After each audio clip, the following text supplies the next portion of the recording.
So, good morning, Lana. I'm Teacher William. Welcome to today's lesson. And I want to remind you what we did in our previous lesson. In our first lesson, we were discussing about living things and non-living things. We said living things are divided into two. We have plants and animals. Then we said anything else that is not found as a plant or an animal is a non-living thing. So we said non-living things are many. We talked about computers, talked about books, we talked about desks, rulers, we talked about geometrical sets, and so many other etc. and so many other types of non-living things that are not found as animals or plants. So in our this lesson, Lana, as I promised you, we are going to discuss the characteristics. What things are we going to look into this thing and say this is likely to be a living thing? And then what else can we look at this other thing and say, oh, this is an unliving thing? So we are going to see that. So I want us today to discuss about the characteristics of living things. The characteristics of living things. Number one, Lana, what do you think are the characteristics? Look at yourself, Lana. You are a living thing. You are a human being, and we say human beings are animals. So what things do you do, Lana? Number one, living things feed. They feed. Meaning that they eat. They get their food. Like, look at the animals. Animals will go into the field and feed on grass. Look at human beings. They take food. They are living things. They take food. You eat bananas, you eat mangoes, you eat gideri, you eat ugari, and so forth and so on. So living things, like for example, I've talked about animals. Animals will go to the field, eat grass, eat leaves, others will suck nectar. Nectar is that liquid, that sugar that is found in flowers. You see some bees moving from one place to another and they go getting into the flowers and taking something from the flowers. They are feeding, Lana. So we are saying living things feed. Look at the plants.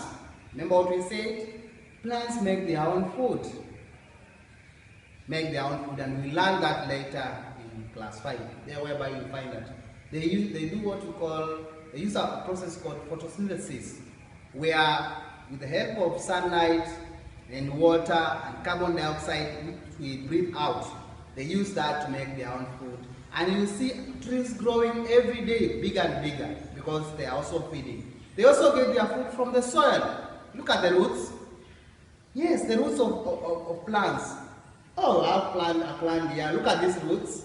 They go into the soil, picking water for this particular plant. So we are saying they feed. Number two, living things, they grow. They grow. For example, that small puppy in your home, it was born very small, but now it's a big dog. Look at it. It has grown from small to a big dog that barks so much during the night when we have a thief coming to our house. Take, for example, that calf that was born by our cow. Very small like this, but now it's becoming a very big cow, either a bull or even a cow. So living things grow. Look at that small plant. I'm sure you saw those plants that Father grew here the other day. Now if you see them, they are very big, they have grown taller, meaning that living things grow. So they grow. Look at yourself. You are born very small. Now you are a big person in class 4. Not like when you are in age 1. You are too small. Now you are too big. So living things, they grow. Then number 3, living things move. Living things move. And this particularly is for animals. So animals only move. Plants do not move. But animals move. Every day you see animals moving in your compounds. maybe a tortoise. For example, you have seen a lizard on the wall trying to find insects to eat. They are moving, looking for insects. Sometimes you also find a chameleon clinging on some of the trees around your home. They move from one tree to the other. Look at the chicken around you, back up country or even here in town. You find them moving, scratching and finding food. So they move, moving from one place to another. But plants will not. Like this plant, we have a big tree just near where we have the assembly ground. That tree has never moved from that place. It's also always there. It is always there. So plants will not move, but animals move. Then we say also living things reproduce. They reproduce. Land reproducing is the act of giving young ones. Like for example, that cat of yours, sometimes it becomes pregnant and gives birth to small cats there. So from there you see them growing big. Look at that big dog there. Sometimes it will get pregnant and give birth to puppies, so many of them, like 12 of them, small. So we say that they reproduce, living things reproduce. They produce animals that look like them. We don't expect a cow maybe to produce and give us a puppy. It's not possible. So a cow will give us a calf, and then the calf will continue growing and growing big. So they reproduce. Look at plants. The reason why we have food in our school is because we have plants, we have crops. Sometimes we take ugali. That ugali is got from maize flour that we buy from the market, from the shops. And where is the maize flour coming from? A farmer grew some crops, maize crops. Then those maize crops grew to maturity and reproduced, gave maize crops that contained grains. And then we took the grains, after they dried up, we took them to the posho mill and we got our flour. Look, for example, so many times I know you like chapati. So that chapati is gotten from plants, meaning that the produce of that plant is what we are eating today, the wheat flour. So we say living things reproduce. So animals will give birth to young ones, and plants will produce using their flour. Then they give us produce. Another one is that living things also remove waste. They remove waste. And what is this thing we are calling waste, Lana? Waste is that thing that is found in our bodies that is not important. Or when it's left there for some time, it may cause us some harm. Sometimes we become sick. I know in the morning you took something, tea and maybe a bread or some squash, eggs. And after some time, you want to go to the toilet. What you got to do there, Lana, you are removing some waste. The feces are what we call the excreta. We learn these terms when we come into what we call digestive system. So the feces are waste. We don't require them in our bodies because once they stay in our bodies, we start having stomachache. Every time we have stomachache. We also remove waste like this waste like feces, excess water. Now do you know that in our bodies produce some excess water? Yes, we don't require all the water that we take. Some is utilized in our bodies, some other is also removed. Like for example, sometimes when you run around the field, when our teacher tells you, run around the field so that you can come back, we do a PE lesson. You have to run. So if you go to rounds, Lana, you see yourself sweating. That what you are sweating is excess water that is found in our body. So we have to remove it so it becomes waste. If we are removing it, we don't need it in our bodies, it is waste. So we are saying this, especially animals, they remove waste. Living things, especially animals. So these are animals, and they remove waste. What is not required? Some of the waste include pieces of say urine, also waste, carbon dioxide. Land. What is carbon dioxide? It's the air that we breathe out. We don't require it. If it stays in our body, it becomes harm. it makes our blood look dark. I'll teach you in another lesson why we have to remove carbon dioxide from our body. Living things land also die. Number 6, they die.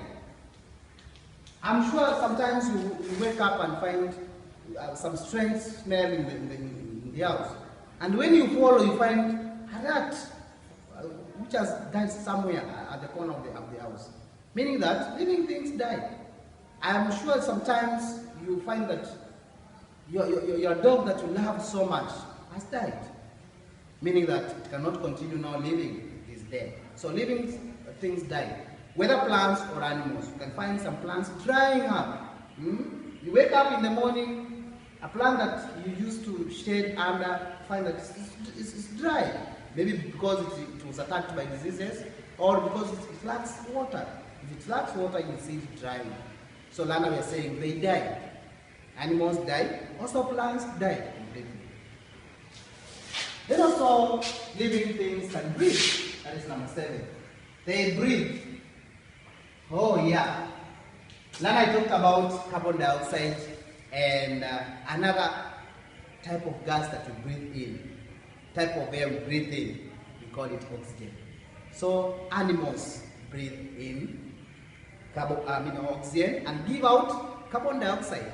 The plants breathe out oxygen and they receive the carbon dioxide we breathe out.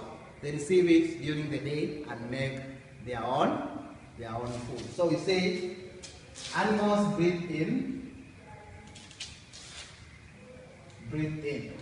oxygen. And you are a good example of an animal. Then breathe out carbon dioxide. When we will be dealing with the digestive system, all these learners will be able to come. Then another thing that is the last characteristic that they respond to changes in the environment. Number 8, they respond to changes in the environment. So what are some of the changes that are found in our environment, Lana? Like for example, when it's raining, when we come in school in the morning, and we find it's raining. Even teachers and people system running, maybe teachers will run to the staff room, and you people will run to the class because you are responding to the rainfall. You don't want the rainfall to rain on you. And so there's a change in the environment that it's raining, that is the change you're talking about. So you run into the classroom to hide yourself, to shelter yourself so that you will not be rained on and your books will be safe.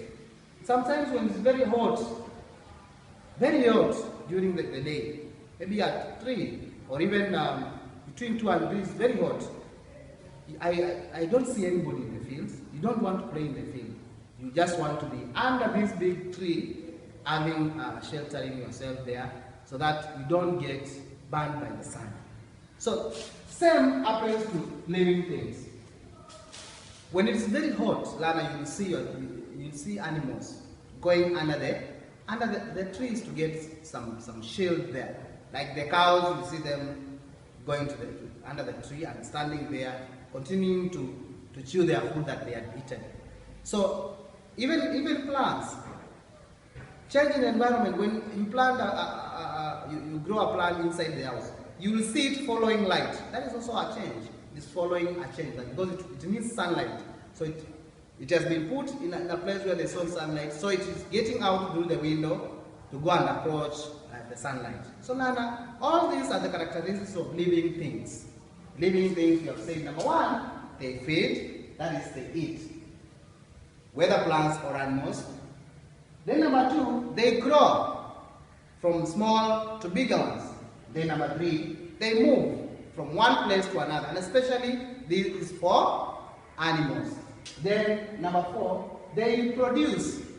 They give birth to young ones, or like the crops, plants will give us grains, cereal, that are the cereals and pulses. And then number 5, they remove waste. Those pieces, urine, are what we call waste. Because once it stays in our body, it's harmful. Then number 6, they die. See plants drying up, wilting and drying up, you see animals dying. Find a lizard has died somewhere because of lack of food. Then number 7, Lana, they breathe. Animals breathe. Also, plants breathe. And then lastly, animals, that is living things, animals and plants, they respond to changes in the environment. So now we have come to a conclusion in our lesson today. So I also give you some few questions that you are going to do at home. Then you give it back to me so that I can be able to mark for you. So I'll post the assignment that you're supposed to do today. You will see it and then do it so nicely, answer well, let it be good, and then post back to me. I will mark for you. And Lana, when you come back in our next lesson, now we are going to discuss plants. Talk more about plants, see examples of plants, and also some characteristics of plants that are not found in animals, but they are only found in plants. So until next time, Lana, I want to wish you well. Let's meet in our next lesson. Stay safe back at home, sanitize, and be busy. Goodbye.